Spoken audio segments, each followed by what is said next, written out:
Two men fight over wine.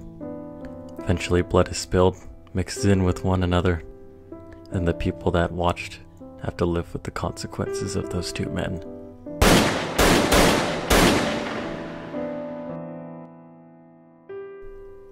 At the beginning of this episode, we're introduced to our main character named Bruno, who receives a letter in the mail that holds a picture of his younger brother. Soon after, we catch a glimpse of his younger self and a tragedy that occurs within his past. What I really liked about this short segment of his life is we get a really impactful shot of his face in terror as he watches this scene unfold within his household. I don't know who the director is, but whoever's directing this visually, great cuts, great little action scene, very short action scene, don't take it for granted, but it has some very fluid animation, and I just loved the terror in his eyes. It made you feel like he was actually scared. Right after that, I didn't know at first, I didn't notice this at all at first, but we get the opening of the anime, or at least I think it's the opening. I just thought, it was the opening because it has,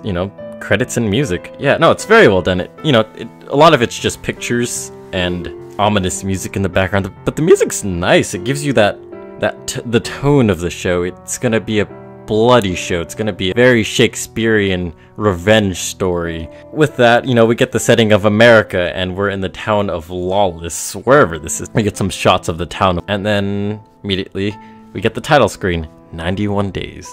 That's why I believe this is the opening. If it's not, well, then I sound silly, but we'll find out in episode 2. But so far, if this is the opening, it caught me off guard. It's really good. This goes to show that you don't need an actual song with lyrics and poppy rock music to get you vibed up about an anime. No, this very much sets the darker mood of the show, and it does a perfect job of that. The scenes in the background, it shows this is the Prohibition era when alcohol was illegal, and well, we know how that worked out. We eventually meet Bruno again in the future, who meets with an old friend, Cordio, who is experimenting with alcohol. Bruno convinces his friend to sell alcohol to quote-unquote the family. He's referring to a mafia family, the Vanettis. They go to a bar in which they attempt to sell the alcohol to the barkeep, who acts like a dick and just denies it because they look like poor commoners. Two men sitting nearby decide to,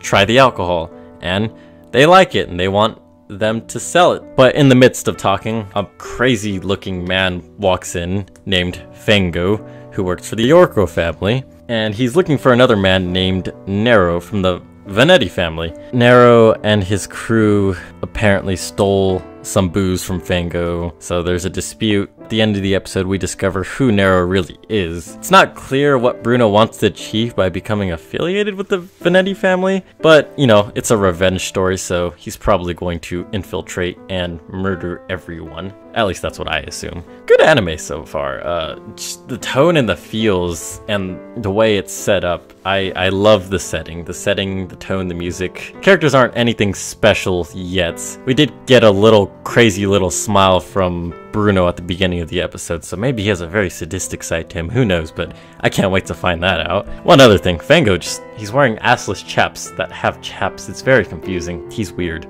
Thank you for watching. I believe if you started episode 1 that you should continue watching from here on out, just to see how this revenge story plays in the long run. I think it's going to be fantastic, and this might be the best written anime this season. Contender against Orange, because Orange is really good too. I love that anime so far. But yeah, thank you for watching, and I'll see you guys on episode 2. Yee!